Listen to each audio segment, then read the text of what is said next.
आज और मेरे मोहन, आज उसी कारागृह में देवकी मैया ने पहले बच्चे को जन्म दिया। देवकी मैया ने कारागृह में पहले बच्चे को जन्म दिया। कीर्तिमंतमो प्रथमजं पुत्रा कंसायानकी दुंदुभी। जैसे आज देवकी मैया ने पहले बेटे को जन्म दिया, वसुदेव जी उस पहले बेटे को लेकर के कंस के पास में पहुंचे तो कंस ने सोचा अभी ये तो पहला बेटा है, आकाशवाणी तो ये हुई थी कि 8वां बेटा काल होगा, अभी तो पहला है, इसे मारने से क्या फायदा है। कंस ने वापस कर दिया। इधर नारद जी ने उठाई पीड़ा, हरि गुणगान करते हुए नारद जी पहुंचे कंस के दरबार में। आइए बाबा बैठिए, जलपान कीजिए। बाबा, देवकी को पहले बेटे ने जन्म लिया, उसे मैंने छोड़ दिया। तो कंस ने कहा तुम तो पागल हो, उसे तुमने क्यों छोड़ दिया? तुम्हें कैसे पता ये बेटा पहला था या 8वां था? तुम्हें कैसे पता ये बेटा पहला था या 8वां था? आज नारद जी ने एक 8 पंखड़ी का फूल लिया। 8 पंखड़ी का फूल लेने के बाद में नारद जी ने कंस से कहा सुनो कंस, देखो इस फूल में पंखड़ी एक समान है, एक जैसी 8 पंखड़ी है। अब इधर से गिनो 1 2 3 4 5 6 7 8। इधर से गिनो 1 2 3 4 5 6 7 8। अब बताइए इन 8 पंखड़ी में कौन सी पंखड़ी पहली है, कौन सी 8वीं है? क्योंकि 8 पंखड़ी एक समान है। आप कैसे बता सकते हो इसमें कौन सी पहली है, कौन सी 8वीं है? कंस ने कहा बाबा बात तो ठीक कह रहे हो। कंस दौड़ करके जाता है, आज बहन देवकी के पहले बेटे को लिया, जैसे मारने के लिए चला तो आज बहन देवकी कंस के चरणों में गिर जाती है। भैया, इस बेटे ने तुम्हारा क्या बिगाड़ा है? इस बेटे को क्यों मार रहे हो?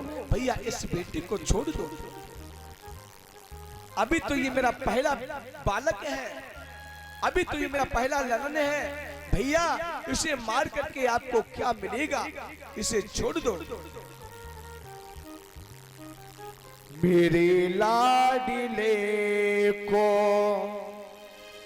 भैया न मारो, इसे मार कर के तुम्हें क्या मिलेगा, अभी तो ये मेरा पहला ललन है, इसे मार कर के तुम्हें क्या मिलेगा, मेरी लाडले को और मेरी लाडले को भैया न मारो, इसे मार कर के तुम्हें क्या मिलेगा, अभी तो ये मेरा पहला ललन है, इसे मार कर के तुम्हें क्या मिलेगा, मेरे लाडले को।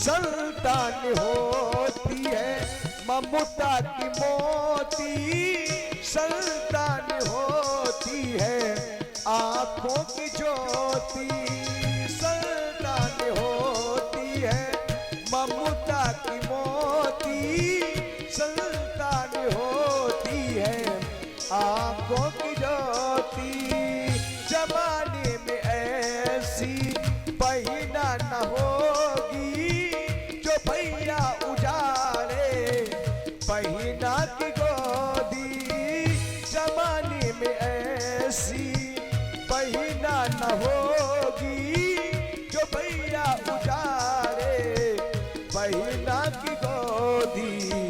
अगर एक बार ये, अगर एक बार ये मुझे माँ कहेगा तो तुझको ये 2 बार माँ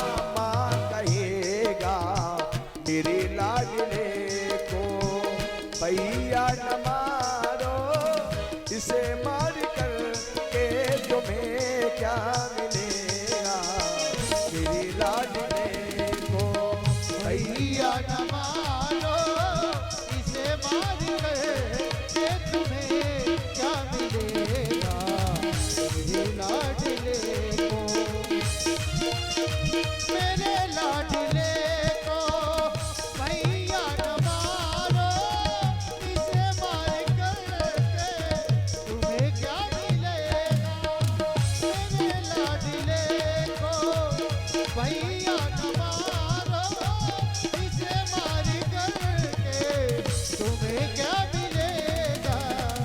अभी तो ये मेरा पहला ललन है, इसे मार करके तुम्हें क्या मिलेगा। मेरी लाडले को, मेरी लाडले को, मेरी लाडले। जैसे आज कंस पहले बेटे को मार रहा है, बहन देव की चरणों में पड़ी है, भैया इससे क्यों मार रहे हो, इसने तुम्हारा क्या बिगाड़ा है। आज बहन देवकी कंस के चरणों में पड़ी रह जाती है। कंस ने बहन देवकी के पहले बेटे को मार दिया। जिस मैया का बेटा मारा गया हो, उस मैया के दिल से पूछो, उस मैया के दिल पर क्या गुजरती होगी जिस मैया का आज पहला बेटा मारा गया हो। रो रही है मैया देवकी। धीरे धीरे कंस ने बहन देवकी के 6 पुत्रों को मार दिया।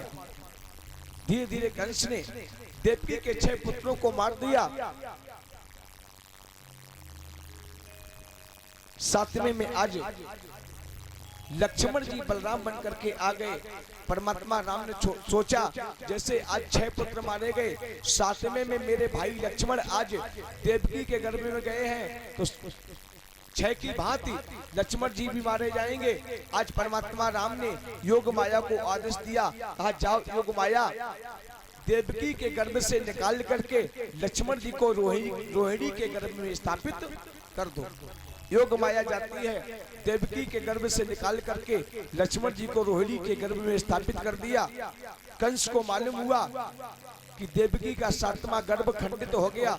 कंस कहने लगा अच्छा रहा जो बिना मारे ही मर गया। 8वें में आज परमात्मा राम कृष्ण बन करके आ रहे हैं। शेष तभी जो लखने थे, अब बन गए बलिराम।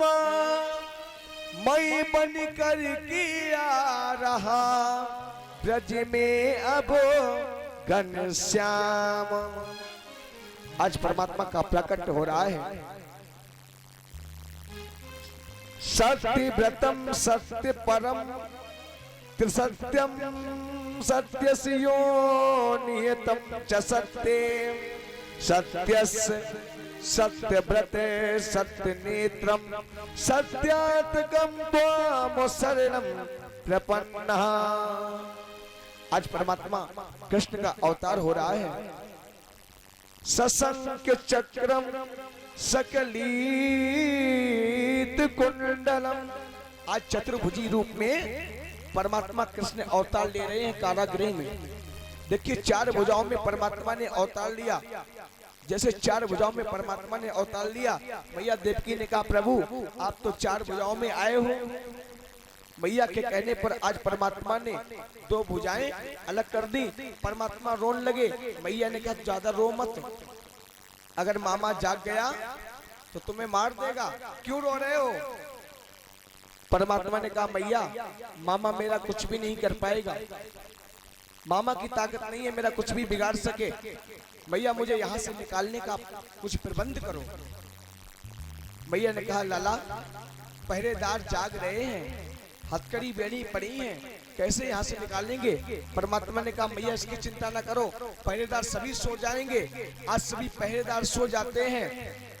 बसदेव जी ने परमात्मा को एक सूप में रखा, पहरेदार सो जाते हैं। हथकड़ी बेड़ी बसदेव जी की खुल जाती हैं और बसदेव जी परमात्मा को अपने सिर पर रख करके आगे बढ़े। मैया रोने लगी,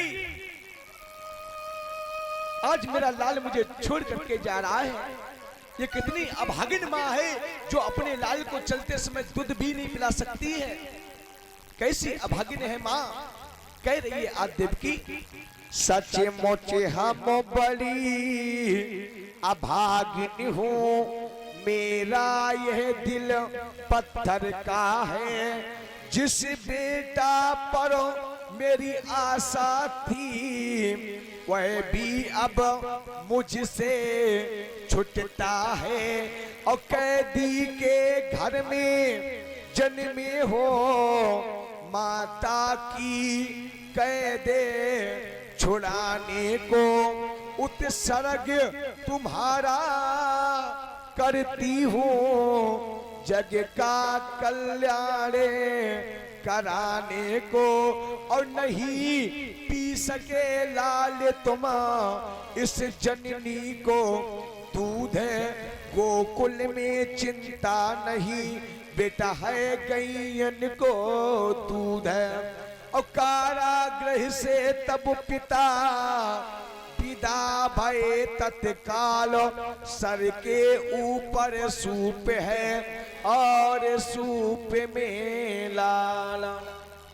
आज परमात्मा जा रहे हैं गोकुल में, बसदेव जी परमात्मा को अपने सर पर रखे हुए हैं। जैसे परमात्मा आगे बढ़े, जैसे बसदेव जी आगे बढ़े परमात्मा को लेकर के यमुना नदी को पार करना चाहा, तो यमुना जी ने देखा कि आज मेरा स्वामी निकलता जा रहा है, लाओ अपने स्वामी के चरणों को स्पर्श कर दें।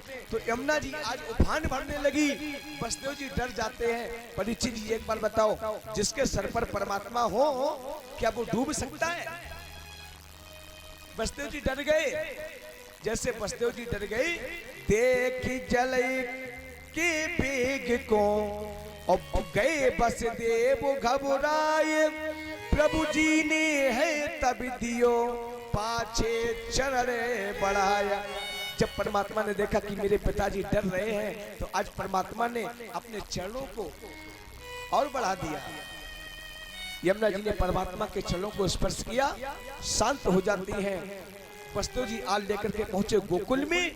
गोकुल में मैया यशोदा के यहाँ एक कन्या ने जन्म लिया है। बसदेव जी ने परमात्मा को लिटा दिया और कन्या को लेकर के आज आ जाते हैं। हथकड़ी बेड़ी पड़ जाती हैं, पहरेदार जाग जाते हैं। कंस को मालूम हुआ कि 8वां बच्चा हो गया है। जैसे कंस दौड़ करके आया तो वहाँ बेटा नहीं था, बेटी थी। जैसे कंस ने उस बेटी को पटकना चाहा तो बेटी उड़ गई। वो बेटी नहीं थी, वो योग माया थी, वो माया थी। बेटी ने कहा, मामा तुझे मारने वाला तो गोकुल में पैदा हो चुका है।